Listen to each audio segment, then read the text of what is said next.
Well, here we are, Michael, on Tuesday night, way past both of our bedtimes. Especially in your zone. Oh my goodness, it's already 7 o'clock. I don't know if I'm going to be able to make it through the whole show. If we can get through an hour before we fall asleep. But this is exciting. We get to watch the History of Sport Fishing Chapter 3, The Birth of Big Game. Right? I don't know. I have to look it up. I thought you'd know. That's kind of what we kind of said it's going to be about. We'll find out here in a couple minutes when we play the tape, huh? Yeah, we'll find out what the title of Chapter 3 is. We're watching Chapter 3. Neither one of us know what it's about. I'm just kidding. Oh, God. This is Michael's baby. It took him a lifetime to make this movie, and then he started it out as a movie, gang, and it's become a 12-part docu-series, and it could have gone on and on and on and on and on, but how cool is it that someone finally picked it up and they're distributing it all over the place now? It's way cool. I'm really excited about it. I think we just went live in Canada, across the entire Canadian countryside up there. So I think it's going to continue to grow slowly. And the more people that watch it and talk about it and let their friends know about it, I think it's going to be a very grassroots, word of mouth type of a growth. Originally it was going to be like a 75 or 90 minute film, which, was going to be like the Endless Summer meets Ken Burns for sport fishing. Right. Once the IGFA and Trout Unlimited and the Bonefish Tarpon and Trust, the Tuna Club and the San Diego Marlin and Rod and Reel Club and the LA Tuna Club, and just everybody, Orvis, Daiwa and Shimano and Promar, and everybody that heard about it said, what can we do to help? AFCO, Bill Shedd and Casey were huge. They said, here are our vaults.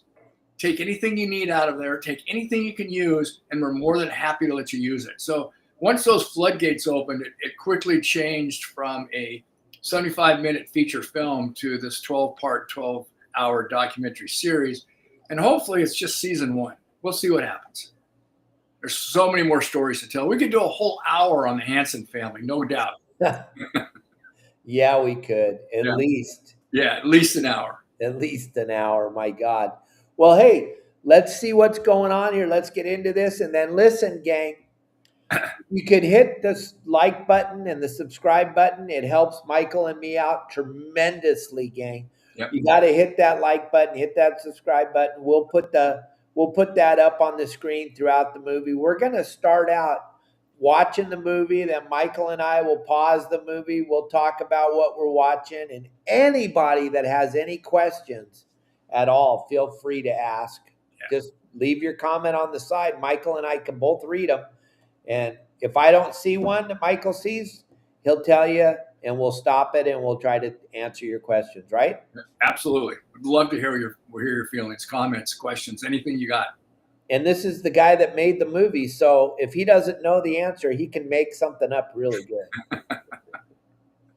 So let's get into this. Let's see what's going on here. Let's check it out. That's my favorite chapter.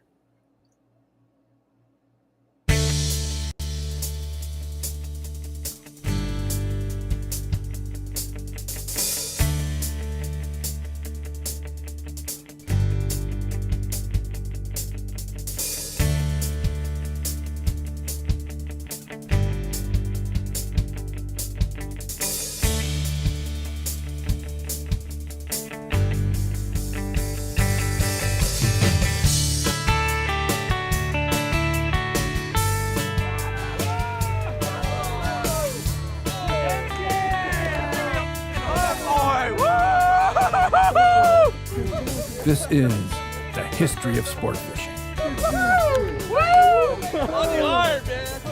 Chapter 3, In Search of Giants. The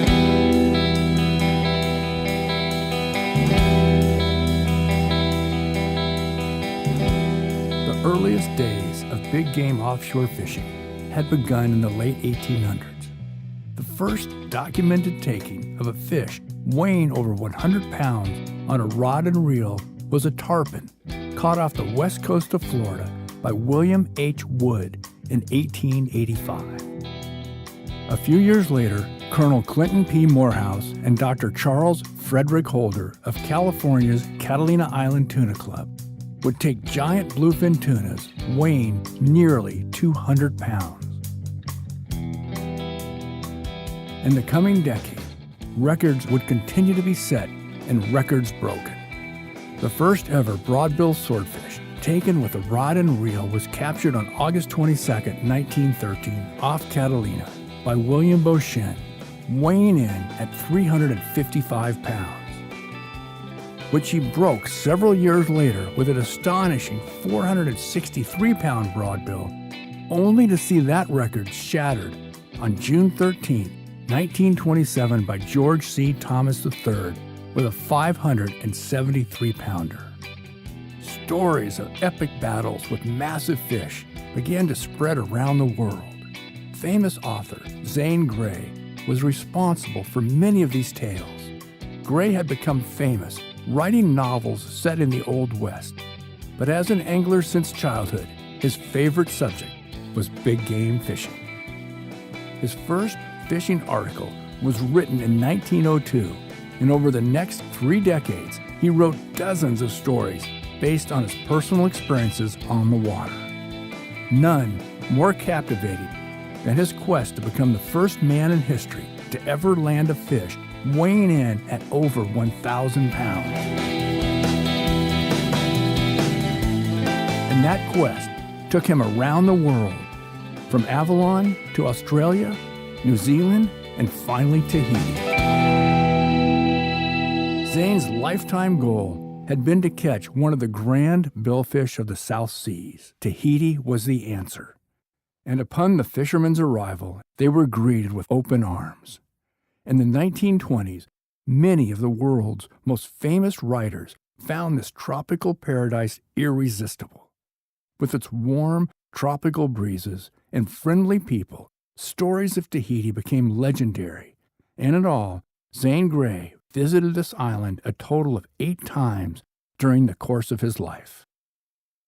Ever the perfectionist, Zane was joined by Captain Mitchell and Peter Williams here on board the Fisherman for some last-minute preparations before heading out on the Amagi, which Mitchell and Williams had brought across from New Zealand on her own bottom.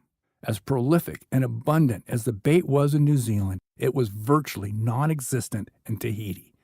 Daily, they searched for bait, finding only an occasional bonita, which rapidly spoiled in the warm waters. Leaving the lagoon, Zane called these breakers the wild horses of the sea. Without any real knowledge of the local waters and conditions, Zane spent 86 consecutive, long, hard days of toil without catching a fish until the fish of his lifetime appeared behind the boat, as shown in this historical footage of the first ever 1,000-pound fish ever captured with a rod and reel. Let's listen to Zane's account of this incredible fish in his own words as we quote from his book, Tales of Tahitian Waters. Suddenly I heard a sounding, a vicious thump on the water. As Peter yelled, "Jesus!" the other boys piled into the cockpit to help Peter get the teasers in. Before this was even started, the fish ran out 200 yards of line. Then, turning to the right, he tore off another 100, all in a few seconds. Then a white splash high as a tree shot up, and out of which leaped the most magnificent of all the leaping fish I had ever seen. "Giant marlin!" yelled Peter. This glorious fish made a leap of 30 feet, low and swift, which gave me time to gauge the enormous size and species. Here at last on the end of my line was the great Tahitian swordfish. They looked monstrous. When he hit the water, he sent up a splash like the flying surf on the reef. Out he blazed again, faster, higher, longer, swirling the bonito around his head. The white line melted. Smoke burned off the reel. I smelled the scorching. It burned through my gloves. "Water! Somebody pour water on this reel!" 500 yards from us, over a third of a mile, he came up to pound and beat the water again into a maelstrom. I began to pump the reel as never before in all my life. How precious that big spool, that big reel handle. We got back 200 yards of the 500 out before he was off again. We ran down upon him. I worked as before, desperately holding on. I was completely winded, and the hot sweat poured off my arms and breasts. How his tail pounded the leader. The short, powerful strokes vibrated all over me. His power to leap was beyond credence. This swordfish was so huge that when he came out in a dazzling swift flight, my crew went mad. Blisters began to smart on my hands. My swordfish with short, swift runs took us 5 miles further out. Then the welcomed sea brought us back all without leaping. He never sounded after that first dive. The bane of an angler is a sounding fish, and here in Tahitian waters, where there is no bottom, spells catastrophe.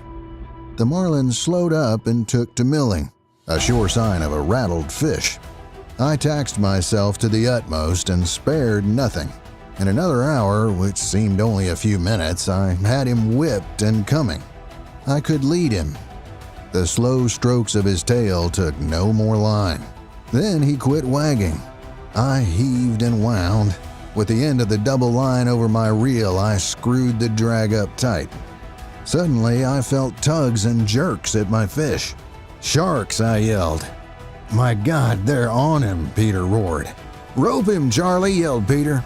"The rest of you, fight off the tigers!" My heart had ceased to function.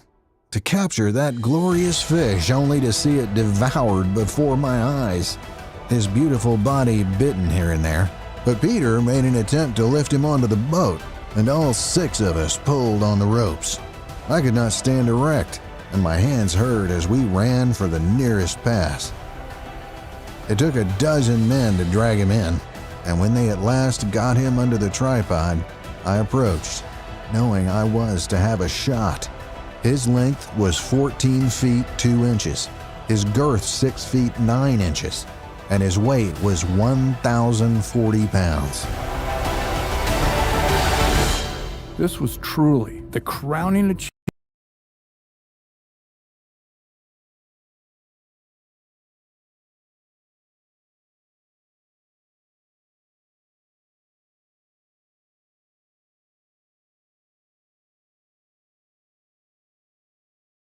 It's just mind-blowing with that gear in those days, with that gear and that line, and Unbelievable. pull that feed off. I mean, guys today can't even do it. No, it's unbelievable what they did. I mean, that is truly, well, it's the first 1,000-pound fish ever captured on rod and reel. So that says it all right there. Right. Could you imagine you get that fish up and the sharks, nothing there had ever seen anything alongside the boat dead. And they were just, I'm sure those tiger sharks were just mowing that thing going, this is the greatest day in the history of fish. I think they kept them off pretty well. They got lucky. I mean, Hemingway is the one that really got his fish torn up, and in The Old Man of the Sea. It wasn't his fish, but his story. But he had a lot of, he fished in a place called Shark Alley. Right. And Tahiti, I think, was just a little different story.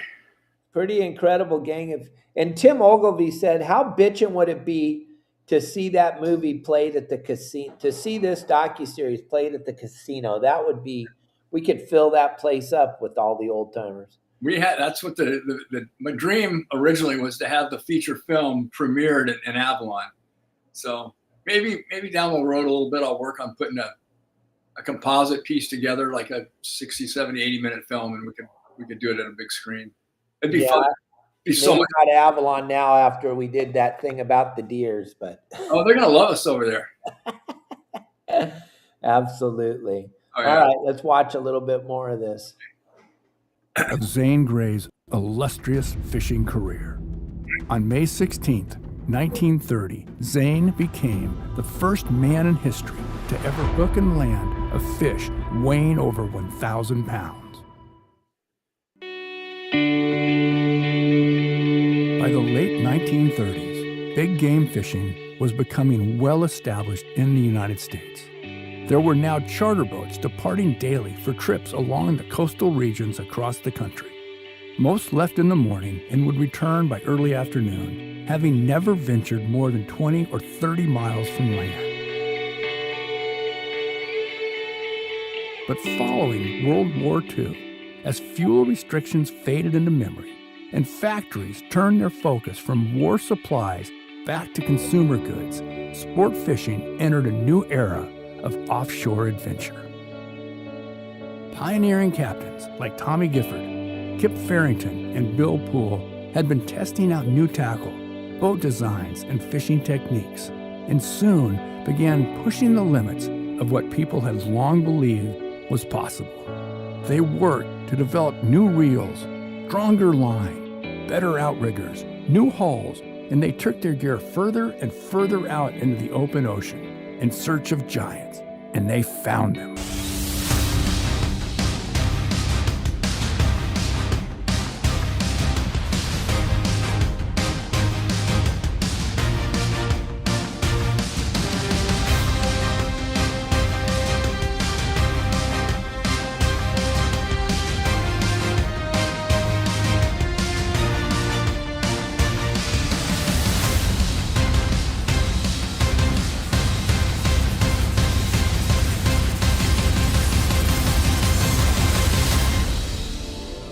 The key to any successful fishing adventure is finding the fish.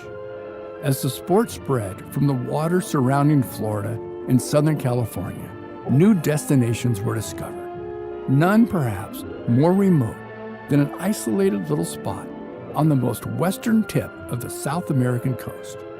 The place wasn't even named on any maps until its reputation grew and became recognized as the most productive waters for big game fishing the world had ever seen. It became known as the White Cape, or Cabo Blanco. This is Talara, the terminus for airborne fishermen bound for Cabo Blanco. It is 2,100 miles south of Miami and 596 north of Lima. The scenic 32-mile drive north to the Cabo Blanco Fishing Club is over a portion of the famed Pan-American Highway.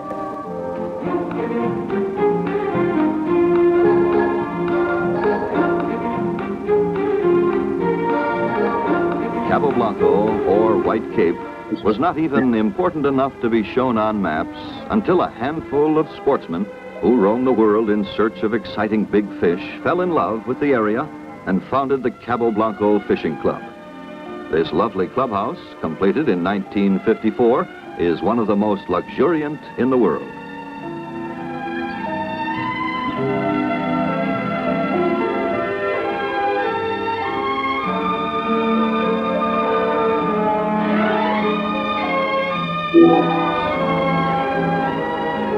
Thanks to the influence of Kip Farrington and several of his fellow sports fishermen, the Cabo Blanco boat's fighting chairs are perfectly suited to their purpose.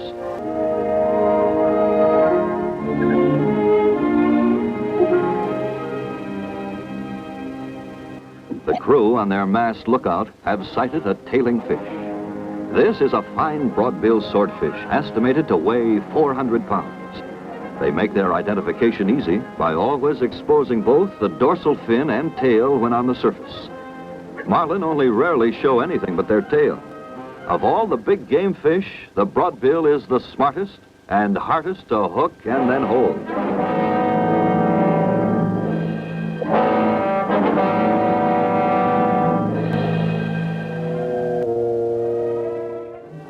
Cabo Blanco is probably the only place in the world one finds broad-billed swordfish, big-eyed tuna, black and striped marlin in the same waters at the same time.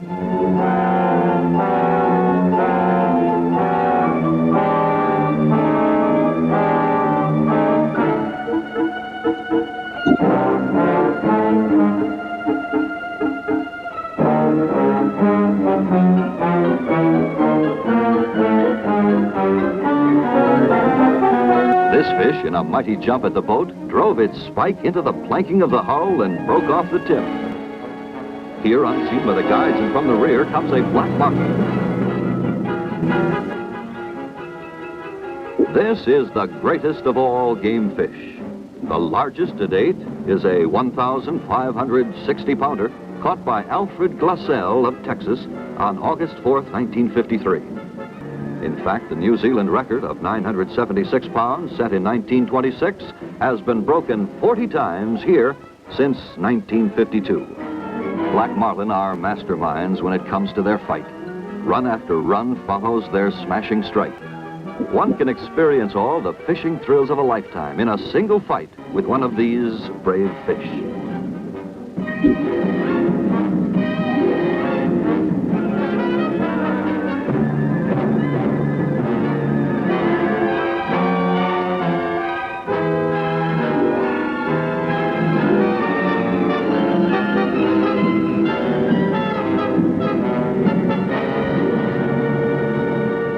Cabo Blanco in the 1950s was considered by many as being the greatest, most productive big game blue water fishing the world had ever seen.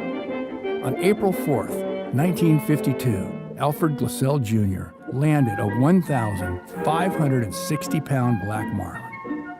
A pair of 1,200-pounders were landed by the husband and wife team of Caroline and Maurice Myers Jr. on the same day from the same boat. Anglers flocked to the White Cape, including perhaps the greatest Major League Baseball hitter of all time, Ted Williams, to do battle with these magnificent fish. This is the story of the biggest fish I ever caught. It takes place off the coast of Peru. This most western point of South America, the junction of two currents, creates some of the hottest fishing ever known. In fact, that strip of water is known as Black Marlin Boulevard. Early morning, everyone heads out in the same direction. At times, schools of Spanish mackerel seem to cover acres of the water. We're 3 degrees below the equator, and that's no pirate get-up. Ted's protecting his face from the wind and salt spray under the hot sun, a trick he picked up from the Peruvian crew. Uh-oh, looks like the boys see something. There he is under the bird. The race begins, and we're running wide open. The idea to get ahead and finally cut in front of the marlin so the bait can be presented to him.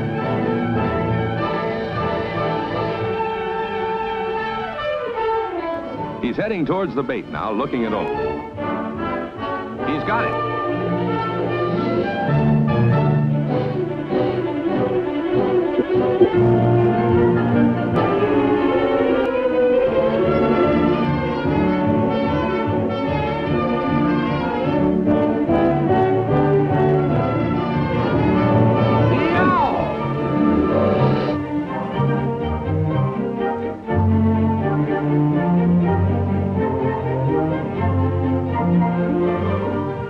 When he hears the weight, 1,235 pounds, he's really off. As a matter of record, right then, Ted's marlin is the 8th largest game fish ever caught on rod. Hey, Michael. Yes, sir. Guy's asking right now, can you purchase this film? Well, you can purchase, the series is available, yeah. And the film itself, I don't think it's available right now. The Black Marlin Boulevard? No, the 12-part docuseries I think he's talking about. Right now, you can purchase it. Amazon, Google, YouTube, films. Go to thehistoryofsportfishing.com, www.thehistoryofsportfishing.com, and on the front page, about halfway down, it says View Purchase Options. Click on that, and it'll give you a list of all the streaming services that are currently carrying it. For example, if you're on Prime, you're already a member. I think you get to watch it on Prime for free. I'm not sure. You may have to subscribe $1.98 or $2.99 or something. I don't know. And then there's several what they call conventional TV or fast TV, which is just basically what you're used to watching prior to cable, where you just watch, network stuff. So that's free with advertisement, commercials built into it. So yeah. And we're thinking about doing a Blu-ray. I don't know. You guys let us know if a Blu-ray would even be feasible. And it'd have to be like a 12-box series, 6-box series. Anyway, yeah, it's available at thehistoryofsportfishing.com. Blah, blah, blah. Absolutely. And Renee says you're the Bruce Brown of film and Oh, that's the nicest thing I've heard all day. Thank you. In a long time. I appreciate that. And Bruce Brown was a close personal friend of the family's, And I know he would appreciate this because this is his style of doing it, right? Yeah, I got to meet him before he passed away. I got to spend the day with him up just south of the Hollister Ranch there. And he actually dug into the archives and showed me a fishing film that he'd made on fishing Baja after the Endless Summer had come out. So he was definitely my mentor, one of my favorite filmmakers of all time. And the Endless Summer to this day, I think it's 50 years old, 25 years old. It's an absolute classic. Thank you for that. That's such a you're making me smile from head to toe on that comment. One thing I have a bunch of stories because we grew up with him and his family and everything, San Clemente. And one thing he picked us up one day in a panel van, like a truck panel van. Right, that's what they toured with. Me and a couple of my buddies, we were riding our bikes, and he's all, Hampton.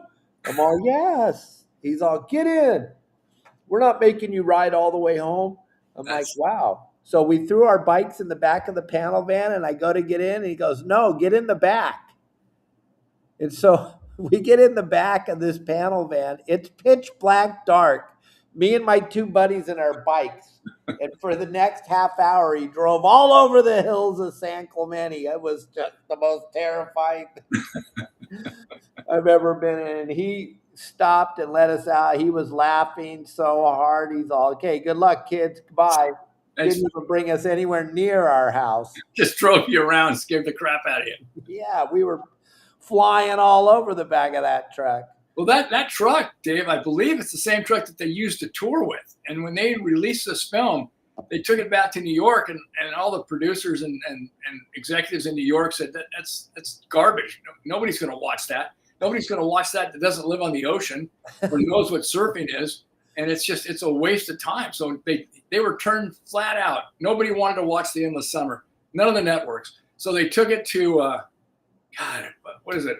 What's the middle of the country? Kansas, some Wichita, Kansas, or somewhere like that. They rented a theater to show the film, and the day of the premiere showing in Kansas was one of the worst snowstorms they'd had in like 20 years. And so they said, "Oh, we're toast. Nobody's going to come." It was sold out. People were waiting in the line to see this film. And they took pictures of it, and they said, we sold out in a snowstorm in Wichita, Kansas on a Tuesday evening. You don't think this country's ready to watch The Endless Summer? And then some guy goes, yeah, I guess you're right. And he offered him some ridiculously low price and said, I want all the rights to it, but I'll give you, X amount of dollars. And they just said, we'll take it and do it ourselves. So they toured the country in that panel van. Oh, my God. They'd show it like at Orange Coast College or at a university or something. And an auditorium, and Bruce Brown would narrate it live while it was playing. It's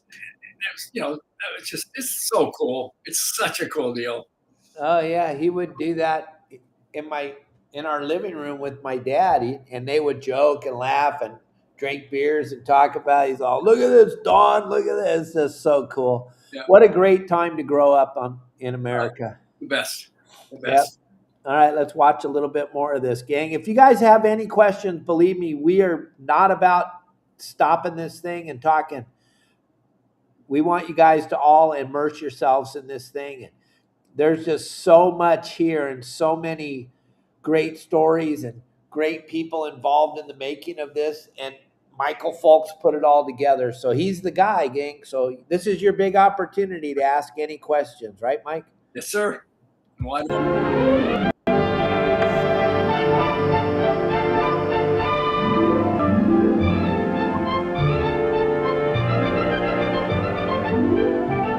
The trip to Capablanca was an experience I wouldn't trade for anything.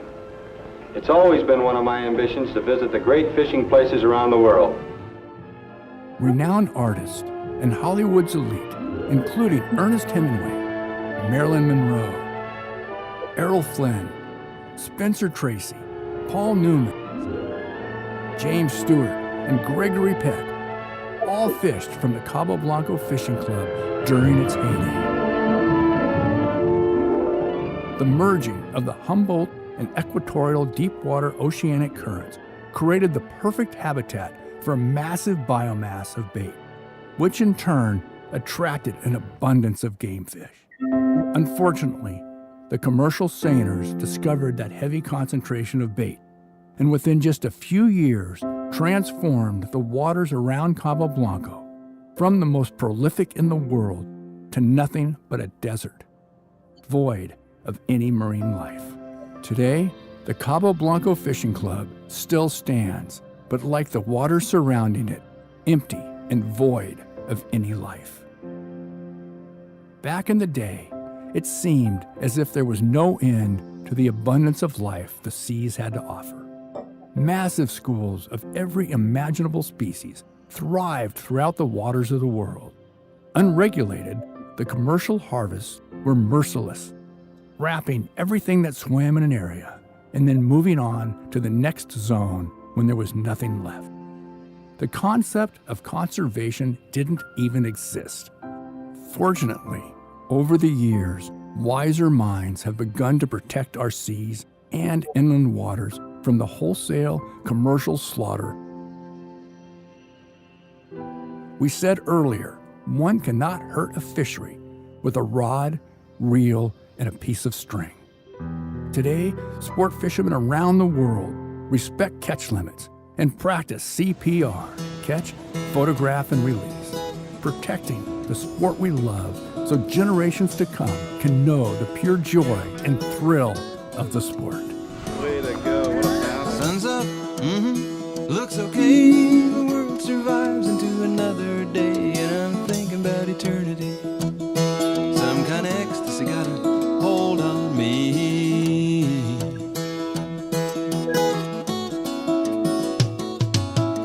I had another dream about lions at the door. They weren't half as frightening as they were before, but I'm thinking about eternity. Some kind of ecstasy got a hold on me.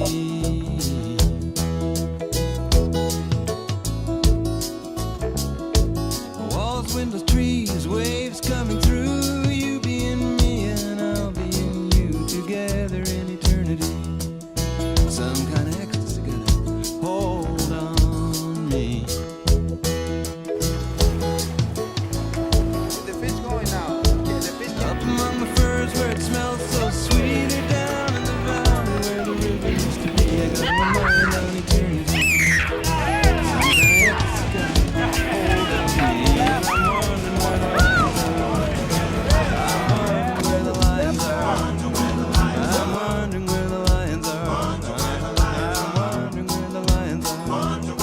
I'm wondering where the lions are.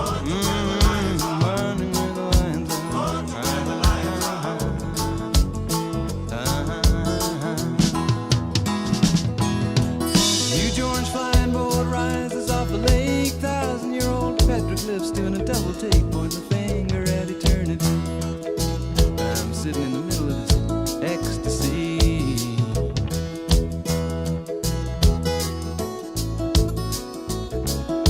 A young man marching, helmet shining in the sun, polished and precise like the brain behind the gun should be. They got me thinking about eternity, but some kind of ecstasy got a hold on me.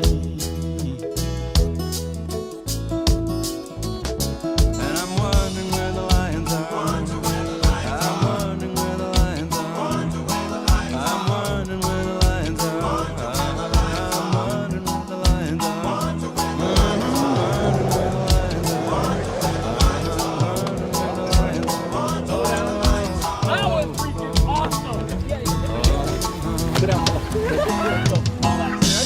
Freighters on the knot on the surface of the bay. One of these days we're gonna sail away, gonna sail into eternity. Step to your right some more, you gotta step to your left. Hold on. Coming under, coming under. And I'm wondering where the lions are.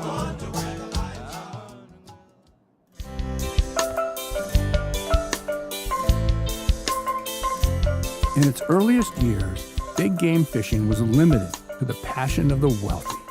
Considered a gentleman's sport due primarily to the financial challenges and limitations it presented to get involved.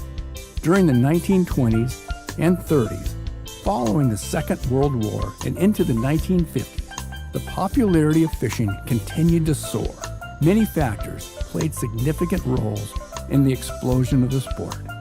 One of the most widespread influences was the publishing of exciting fishing articles and novels by authors like Ernest Hemingway, Kip Farrington, Joe Brooks, Philip Wiley, and Zane Grey.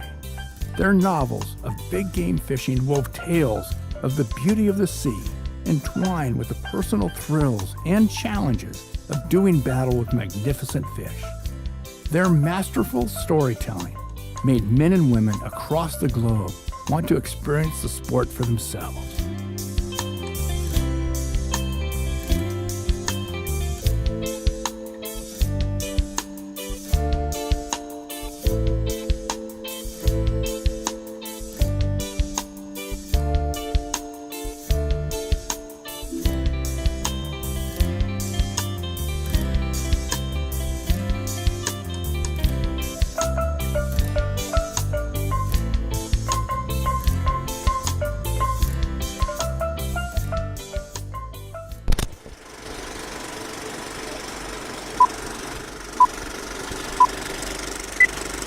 On July 2nd, 1928, W3XK aired the first public television broadcast in history from the General Electric facility in Schenectady, New York. Original and regular programming was sparse, and at that time, broadcasts were primarily of news, major events, and televising radio shows. In 1946, only 6,000 households in America had a television set. Today, over 122 million homes have at least one TV, with an average watch time of over 5 hours daily. But in the late 1940s and early 50s, reaching the general public was far better achieved using print media, newspaper stories, and monthly magazines. A handful of hardy sportsmen were writing about and photographing the sport, introducing it to the unfamiliar. Editors quickly realized the more sensational or eye-catching the photographs, the better.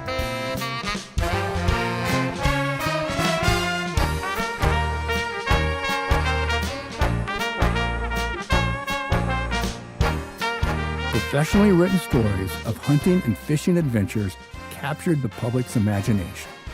News wire services like Associated Press, UPI, and Acme News were seeking out photographers and public relations firms to draw in more subscribers. A new group of hardcore fishing pioneers in the Keys soon emerged. Stu App, Ted Williams, Flip Pallett, Julio Sanchez, and Cisco Fernandez, along with guides like Jimmy and wife Frankie Albright. The Hollenbeck brothers, Holly and Raleigh, became leaders in saltwater fly fishing, and the relatively new cottage industry of charter fishing emerged. Marinas, charter boat services, and family-run fish camps evolved into exclusive fishing clubs with big tournaments springing up across the country.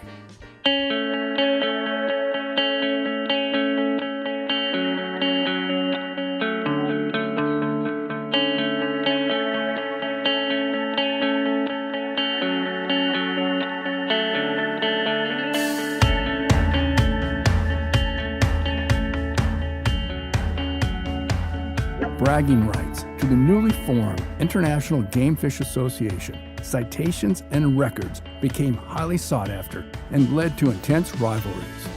The West Coast had the strong, early reputation of big game fishing, but now Florida was coming into its own, even eclipsing California as a destination for fishing tourism. This led to an unofficial West Coast versus East Coast competition among some of the biggest names in the sport. The rivalry reached a new level in the 1950s when the Isla Mirada Fishing Club sponsored a Florida versus California fishing duel. No one in those days could have even imagined or foreseen the multi-billion-dollar international industry the sport of fishing would evolve into today. For the first time in history, vacationers began planning entire family excursions around sport fishing. Fishing was sweeping the nation, and everyone, from kids with cane poles and bobbers, television and sports heroes, to presidents and kings, were fishing.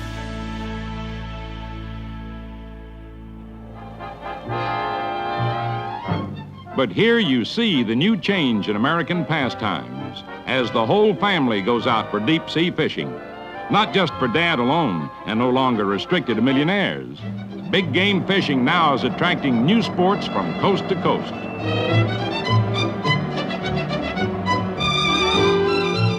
Boats and families of all types and sizes are now in the sport, and the reasons are varied. For the first time, the best deep sea fishing areas can be reached by car. New motels are going up, and boats and equipment are less expensive, and expert guides are always available. When they're fishing close together in 65-foot water and an angler hooks a tarpon, the boat is quickly run out for clear fighting room, free from the fleet.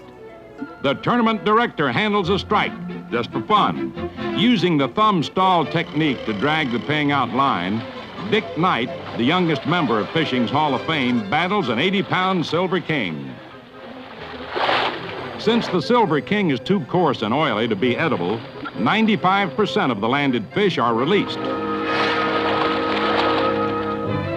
The big fish are catching on with young ladies, too. Casting for a big one now is Joan Salato, the national women's professional casting champion.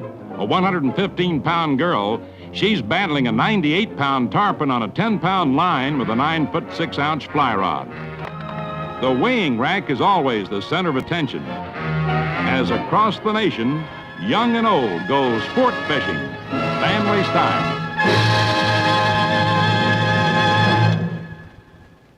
One of America's most gifted photographers, Charles Clyde Ebbets, fortunately for all of us, loved to fish and captured some of the most remarkable images of the sport ever taken. His iconic image of 11 iron workers, men on a beam, having lunch, perched 69 stories above the streets of New York over Rockefeller Plaza in 1932, captures the very essence of the daring do-all attitude that built America.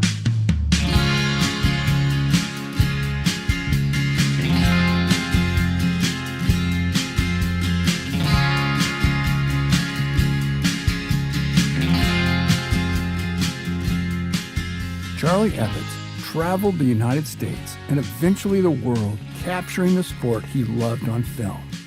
Hundreds of his photographs were featured in the Miami Daily News, the New York Times, National Geographic, Field and Stream, Outdoor Life, and many others. His master's eye for natural beauty in all forms can be appreciated with his pinup fishing beauties that help sell newspapers, magazines, vacations, tackle, motors, boats, and trucks across the nation.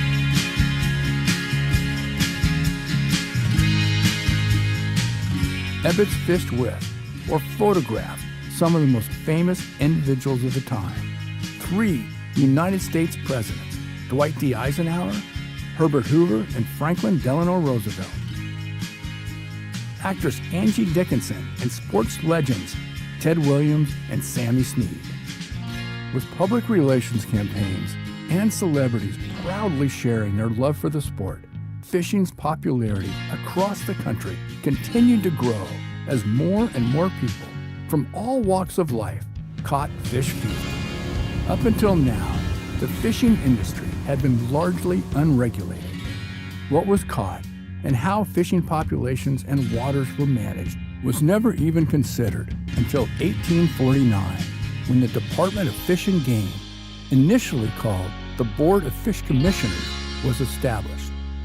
Their early efforts to control how the sport was evolving were still very rudimentary, when in 1898, the Avalon Tuna Club took things into their own hands and established a set of stringent rules for their members based on the protection of game fisheries of the state of California, and to encourage and foster the catching of all fishes with the lightest rod and reel tackle, and to discourage handline fishing as being unsportsmanlike and against the public interest. Thanks to this kind of foresight, the understanding of a need for such efforts to protect the sport slowly began to gain momentum. And in 1909, the Department of Fish and Game's mission began to reflect the growing recognition of the importance of long-range resource conservation and management. A group of East Coast fishermen, led by Michael Lerner, also recognized the need for a plan to help regulate the emerging sport. He and a small group of like-minded men formed the International Game Fish Association in 1939 in a small office at the American Museum of Natural History. Their stated goal was to create a portfolio of standardized angling rules along with a rigorous ethical code for practitioners of the sport.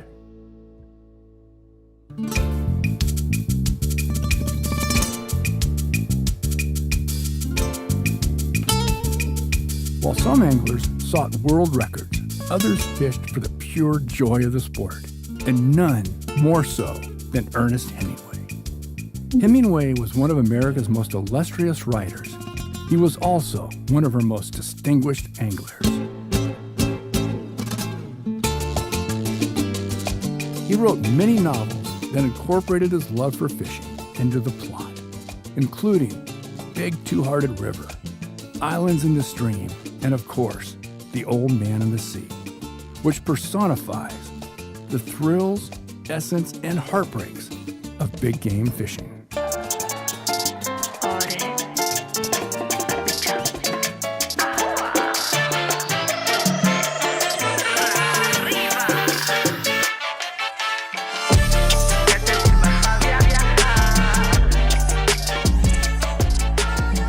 Many of his stories were based on his own experiences on the water, like his adventures chasing giant bluefin tuna off Bimini with Tommy Gifford and Michael Lerner in the 1930s. They had many successful hookups, but over and over again, their catch would be...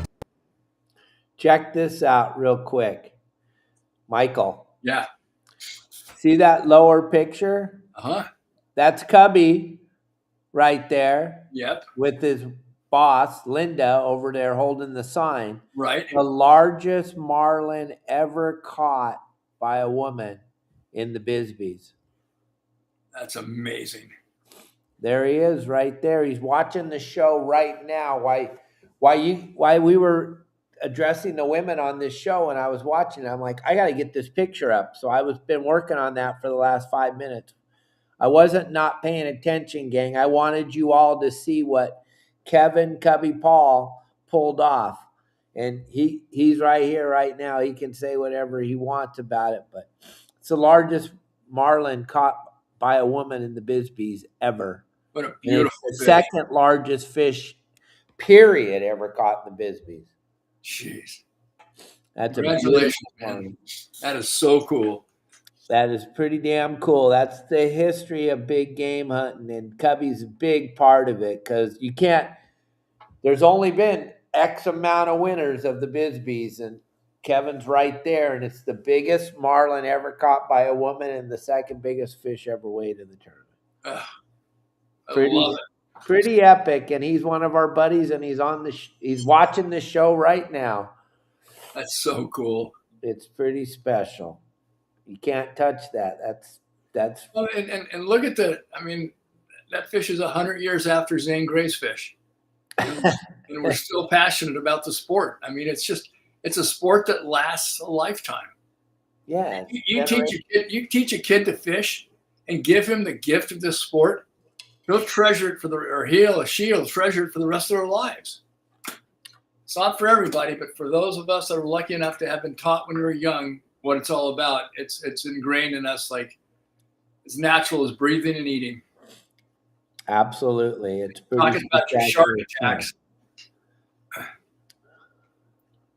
Yeah. Good job, Cubby. That is a spectacular fish. And, yep.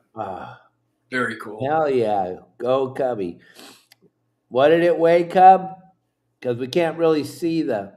Cubby knows exactly what it weighed. He'll let you guys know on the comments there. Let's watch a little bit more of this. I just wanted to get that up there while we were... That was perfect. That was perfect. By sharks before they could be landed. Hemingway hated paying the tax man. The warm waters off the Gulf Stream that flow along the Great Bahama Bank off Bimini were so thick with sharks that it was known by locals as Shark Alley.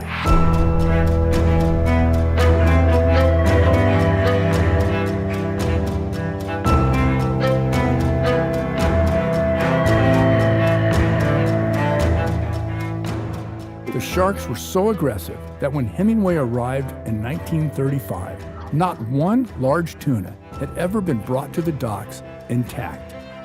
After multiple lost fish, Hemingway decided the only answer was to skip traditional playing of the fish, waiting for successive runs to tire it out. Instead, he thought the answer was to keep reeling and never let up, to bring the fish in as fast as possible while the tuna was still strong and fast enough to evade the sharks. His idea worked, and in 1935, he brought in the first 2 unmutilated tuna ever taken off Bimini, weighing 514 pounds and 610 pounds respectively. His techniques were soon adopted by others, and whenever someone brought in a big fish using it, it was said to have been Hemingwayed. It is no accident that the sharks were the central protagonist in The Old Man and the Sea, and the theme of them trying to rob the fisherman of his greatest accomplishment was clearly born of personal experience. Hemingway was viewed by Lerner and many of the other great anglers of his day as one of the best big game fishermen in the world. He studied his quarry and its environment, especially blue marlin. His knowledge was so extensive on these great fish that he was asked to write the marlin section for Eugene V. Connett's book, American Big Game Fishing. He served for many years as vice president on the governing board of the International Game Fish Association, and he was one of the first inductees into the IGFA Hall of Fame.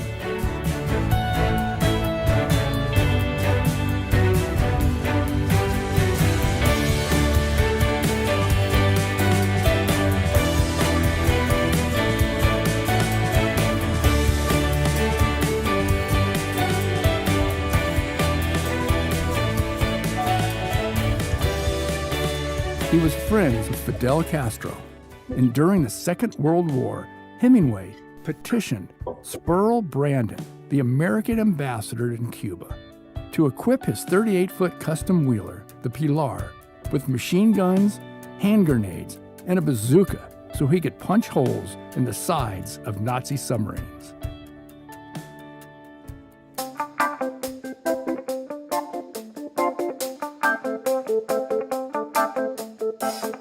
He also wrote about and studied conservation and the ethics of an honest fight. He believed that man and fish were part of a natural cycle of life, and that the quest to take a big fish, either for food or for sport, was an honor that had to be earned fairly, and when done properly, was a spiritual experience.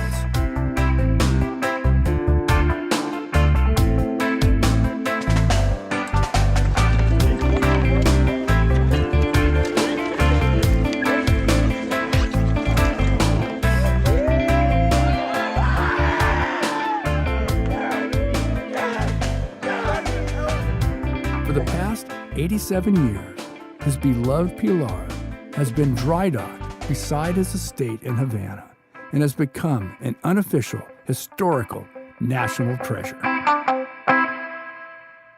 While men that are now legends were paving the way for West Coast long-range fishing, a couple of thousand miles away on the other side of the continent, in the shallow waters off Bimini Bay, sleek yachts were going full speed, chasing another species of tuna, the powerful bluefin. Unlike our West Coast style of stand-up fishing, where the angler fishes from an oftentimes anchored boat, working sometimes for hours on end to pull the fish to the boat. The yachts fishing for giant bluefin in the shallows of Bimini relied on their speed to herd and chase the fish down. Utilizing spotter planes, the skipper and pilots were in constant communication, working together to locate the schools of huge, breezing bluefin.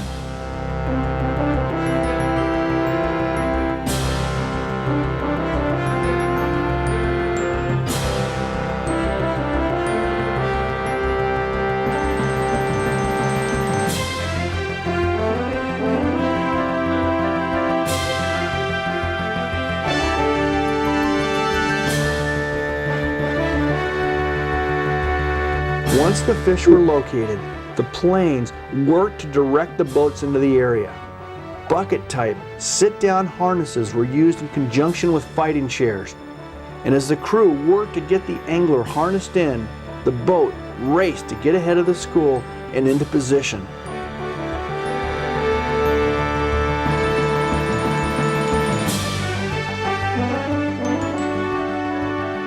The pre-rigged, fresh dead baits were then dropped back into a trolling pattern ahead of the fish.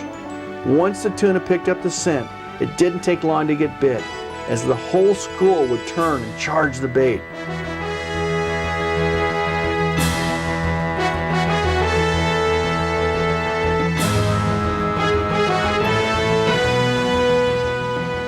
Once hooked, and without having the availability of deep water in which to sound, the bluefin will fight to stay with the school. Or once again, the boat is used to cut the hooked fish from the herd and avoid taking the chance of having the line severed or sawed off by another fish.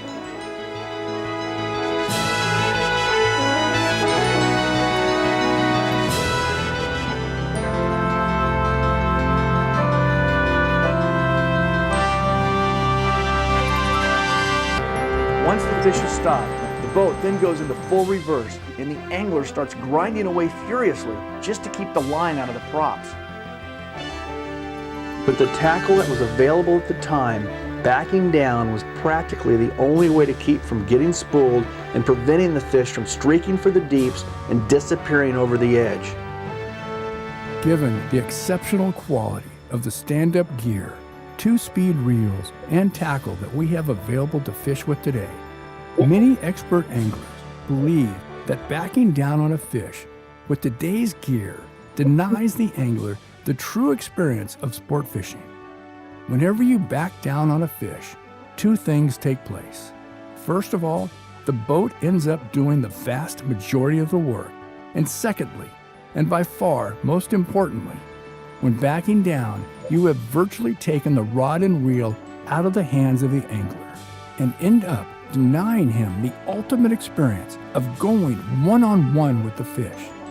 Great battles should be fought between men and fish, not between machines and fish. This is one of the most rare and beautiful sights ever captured on film. 700-pound bluefin breezing in the shallows off Bimini Bay.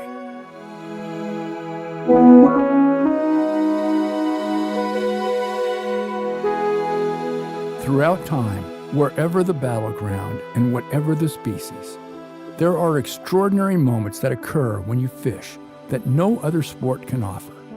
These exhilarating moments, experienced during the presentation of the bait, leading to the bite, and the onset of the fight, are unique to each individual angler.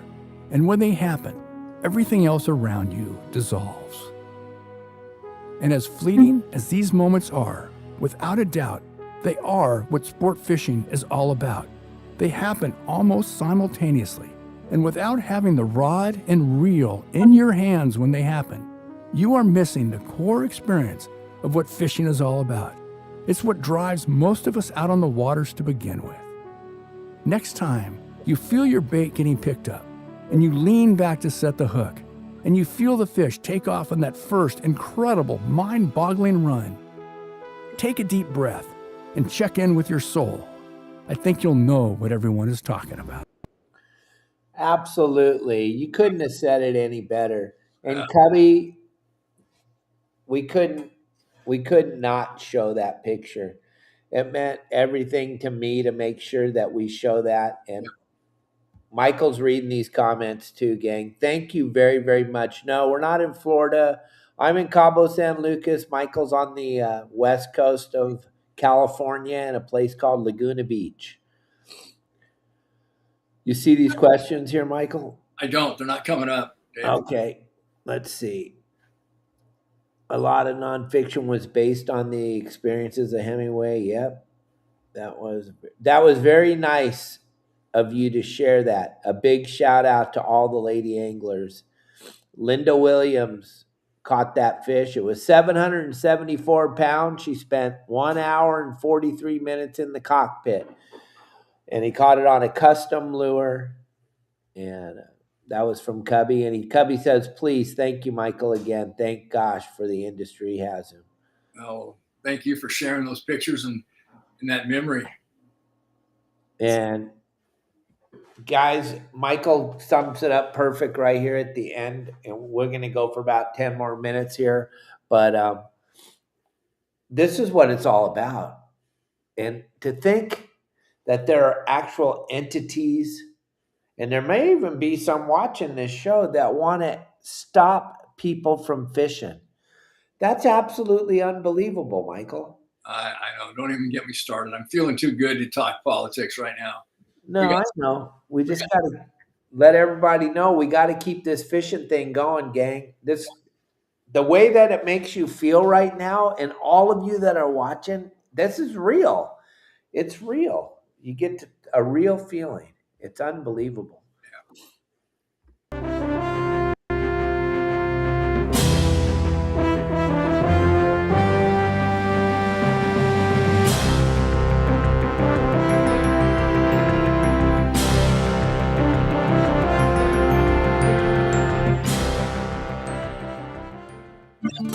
IGFA Hall of Fame world-class anglers, the husband and wife team of Jeannie and Uncle Lou Marin, were both heavy tackle and light tackle forerunners, setting records on 3- and 9-thread linen when at the time many considered their catches to be impossible.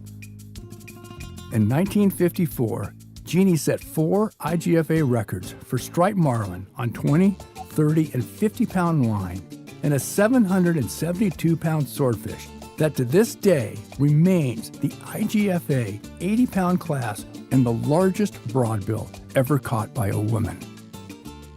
On May 7, 1953, Uncle Lou, fishing on board the Flying Heart II with Captain Eddie Wall, captured a staggering 1,182-pound swordfish on 39-thread linen, setting the all-tackle and 130-pound broadbill class records. Over the past 70 years, no angler has even come close to defeating either record. When asked what it was like having 2 exceptional anglers, a husband and wife team, fishing on the same boat at the same time, Jeannie confessed. There's a crisis every minute. We fight all the time. You can hear us yelling 17 miles away. Just ask the captains, fighting over how to catch a fish. They laugh at us. Uncle Lou is always telling me how to fish, and of course, I will have none of it.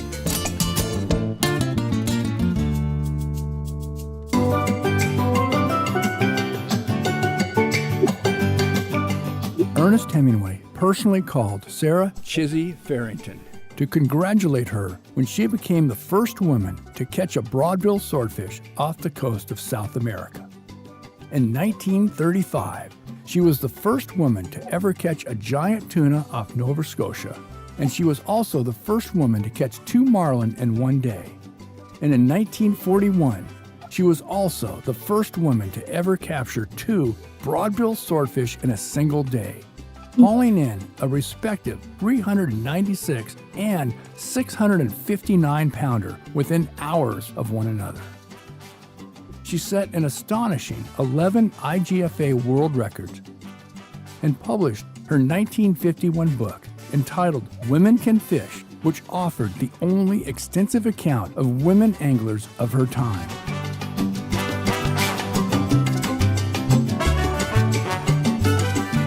A very smart lady, she started fishing the day that she met her husband, Kip Farrington, who was a big game pioneer world record holder himself many times over, and a prolific writer whose contributions to angling have made a lasting imprint on the sport, including writing 21 books while serving as saltwater editor for Field and Stream magazine.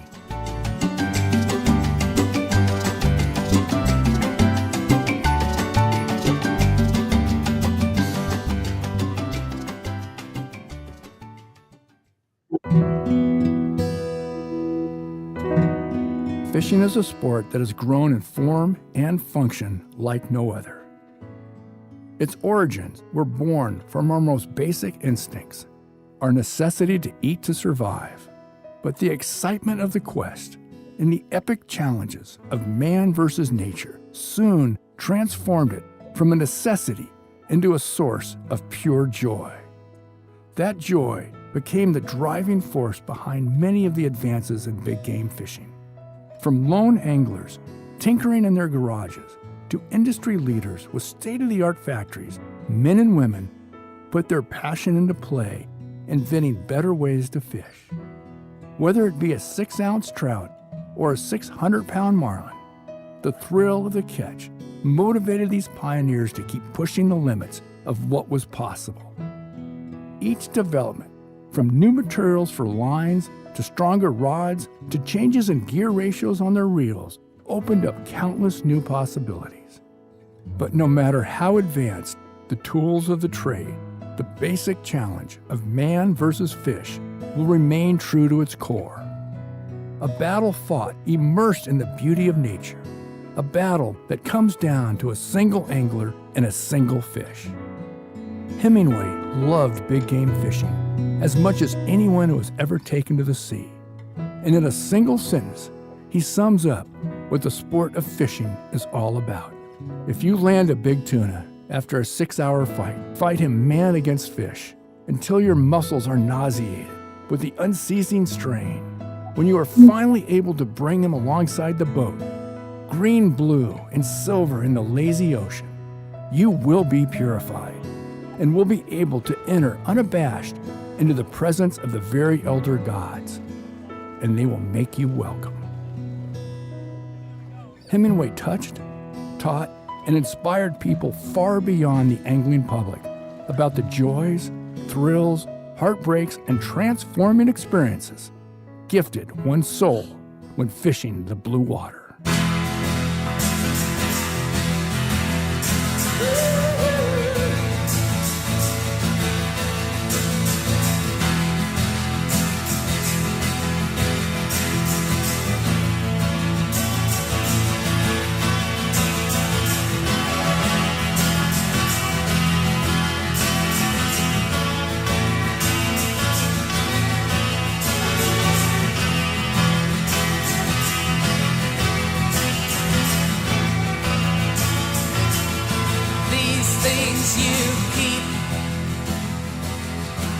Better throw them away.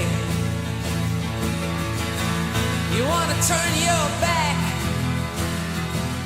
on your soulless days. Once you were tethered, and now you're all free. Once you were tethered, and now you're all free. That was the river. This is the sea.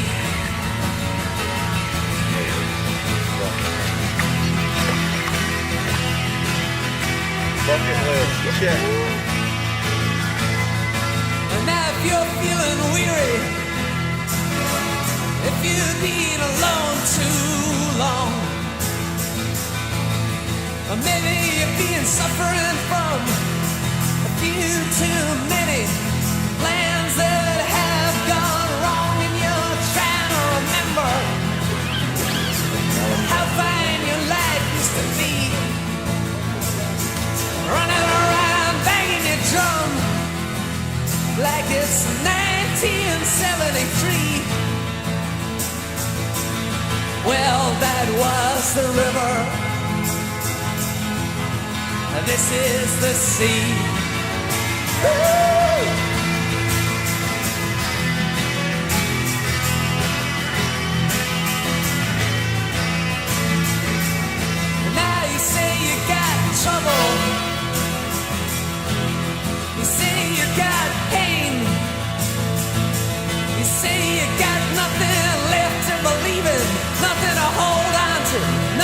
trust nothing to change. You're being scarring your conscience, raking to your memory, scarring your conscience, raking to your memory. But that was the river. This is the sea, yeah. Woo!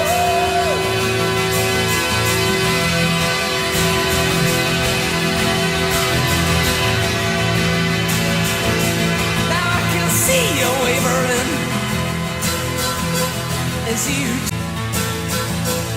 got a war in your head, and it's tearing you up inside. You're trying to make sense of something that you just don't see. Trying to make sense now, and you know that you once held the key. But that was the river, and this is the sea, yeah, yeah, yeah, yeah, yeah, yeah, yeah.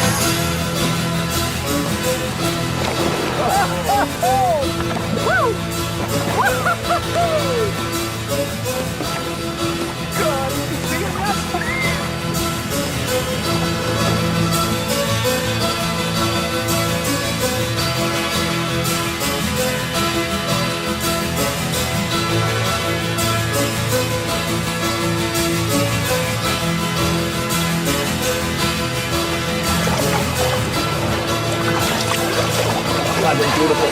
Sport. There he goes. Woo! All right. Right on. Sure as if you hurry, you got still enough time, and you don't need no ticket, and you don't pay no fee. Now you don't need no ticket, you don't pay no fee, because that was the river, and this is the sea. That was the river, this is the sea.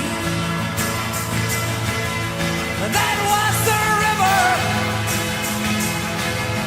this is the sea. That was the river, river, river, river, river, river, river, and this is the sea.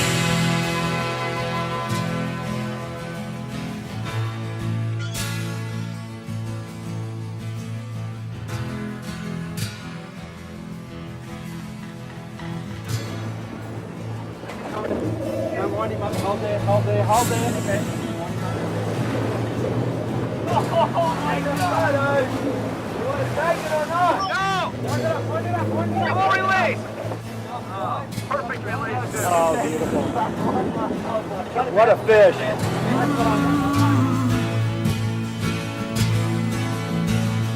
See, yeah.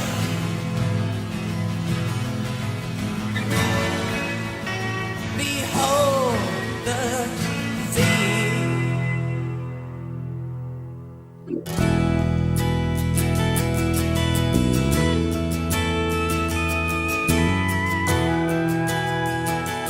All righty, Michael. Well, I'll tell you what, we had a huge audience tonight.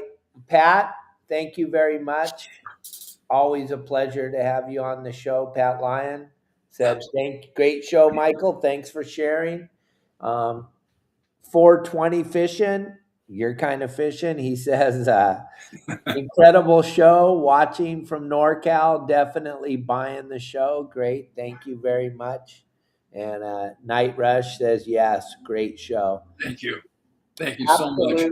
Huge audience tonight. I think we did exactly what Michael and I were hoping we were going to do. We averaged about 60 people the whole time on YouTube, and then all the other channels. We got Facebook, Instagram, TikTok, YouTube, Spotify, Apple, Megaphone, Threads, X, all watching.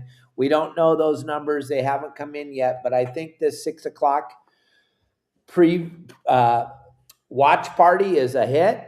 We're going to try it again next week, gang. Tuesday night watch party with Michael Folks and Captain Dave. Next week, Michael, what is chapter 4 all about? Do you remember? I don't. Well, we'll all watch it together. God, I'm so embarrassed. I need my cheat sheet here. When you look at hours and miles and miles. Five years of looking at this footage, it all just becomes one just giant mass in my brain. Yeah. But it's fun watching it with you guys. I really appreciate you letting us run the show and tuning in and giving us your comments, because it just brings it to life for me again. It's just, thank you.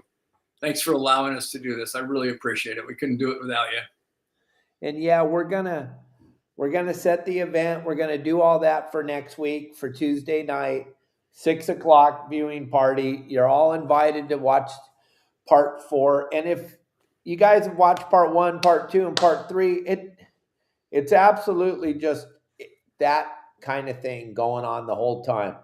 And Michael being with us to narrate and talk to us, how spectacular is that? And gang, we all grew up watching Michael Folks' films. Cubby and I, we watched forever, and all we could dream about Michael, and I'm just going to tell you, is we always just, God, I can't wait till I'm going to be on Inside Sport Fishing. It was definitely the highlight of my career being on your show, and it's definitely all the people that we bring in all the time. They all talk about how cool it is. So to sit here with you on a Tuesday night and watch your movie is incredible. Thank you. Thank you for having me, Dave. Thanks for allowing us to do this. I really appreciate it. And I appreciate everyone tuning in, and I wish everyone to make 2026 the best year ever. Absolutely. It's going to be great. Everybody tune in next Tuesday night. Thank you all very, very much for watching tonight. Leave comments after the show. Let us know what you liked, what you want to see more of. If you want us to stop it more and talk more, whatever you want, we'll do it. Just leave the comments and let us know. Yes, sir. And we'll see you all next week. I'll see you tomorrow. I'll see you tomorrow at noon, like always. But thank you, Michael. Thank you, David. And thank you, everyone, for tuning in. I really appreciate it. Have a good evening. Thanks, Kev. See you, buddy.